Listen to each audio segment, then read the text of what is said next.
Yeah, usually it's a very simple task to open and close a hood of a car, and so I've been expecting similar thing for the Kia 2023 Sportage, but it was not same thing or not exactly the same as with some other cars, and so I'm going to show you here the whole procedure. Maybe you are not interested in everything, but I'm going to show you everything, even for total beginner. So of course what we need, we have to go to the inside and then use the release lever here. So we just pull here the handle, then go back, and then it's a little bit open, you can see that here, and so we have to grab from underneath or between this gap. I mean, this is of course a little bit different with every car, but it's very similar with most of the cars. So we usually find something which we almost can't see. You just grab with your hand, slide from the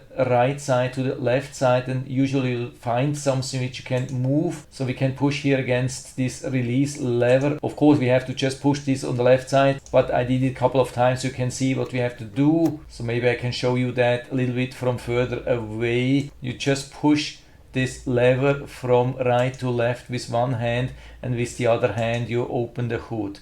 Repeat this here a couple of times, very easy. Push right to left, and with the other hand you open the hood. That's it, and then you secure it here on the left side. There are some cars of course where this is on the other side, or some more expensive cars where this is not needed. I've seen this, for example, I think with a BMW or some other more expensive cars, that this is not needed, that the hood stays open without doing anything. And then of course to close it you have to remove this again if you have it, and then just close it and push it down. No, that's usually not working, and especially not with the Kia. So with a lot of cars you can do this. Show this here again. I've seen this with many cars, that you can just put it down and then push down with the flat hands. Be very careful, sometimes metal is not very thick, so don't just push hard in one spot. Use your flat hands, then push it down, and usually this will lock then the hood again, so you can't see any gap anymore. But with some cars, and also here with the Kia, it's not working like that, no matter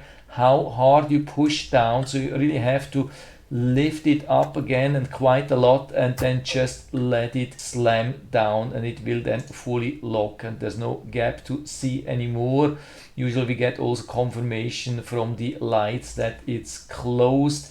Can do that again, watch the lights here, you can see we got the confirmation. Sometimes it will even close in the whole car when we do that. At least for the Kia Sportage it looks like it's doing that. Almost a little bit crazy that the car was locked after that, but I guess the car would have noticed if I had left the keys inside and then probably not locked it. Probably that worked only because the car realized that the key was outside of the car, not inside. So I would say, yeah, that's it for now. I hope I've been able to help you a little bit with this video. If you have any questions or comments, or want to share your own experience with open and close the hood for your car, then just let us know down in the feedback area. I'm always happy to talk about these things, and if you like the video, give me a thumbs up, subscribe to the channel. Thanks for watching, see you next time.